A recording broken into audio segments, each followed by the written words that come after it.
রাতের অন্ধকারে ছোট্ট ঘরে বসেছিল রাহুল। তার হাতে ছিল মোবাইল ফোন, আর স্ক্রিনে খোলা ছিল গারিনা ফ্রি ফায়ার। এই গেমটাই ছিল তার সবচেয়ে প্রিয় জিনিস।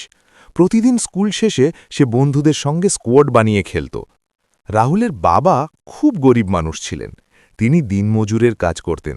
অনেক কষ্টে তিনি রাহুলের জন্য একটি সস্তা স্মার্টফোন কিনে দিয়েছিলেন। রাহুল সেই ফোনেই ফ্রি ফায়ার খেলত আর স্বপ্ন দেখত একদিন বড় গেমার হবে। একদিন রাহুল একটি টুর্নামেন্টে অংশ নেয়। সে অনেক প্র্যাকটিস করেছিল।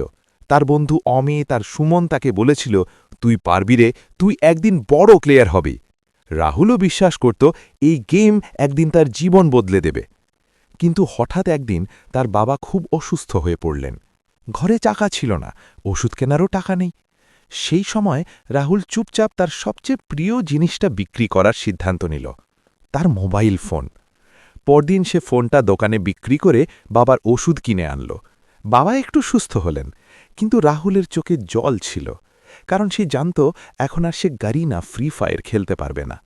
রাতে সে আকাশের দিকে তাকিয়ে মনে মনে বলল, একদিন আমি আবার খেলব, আর একদিন বড় গেমার হব।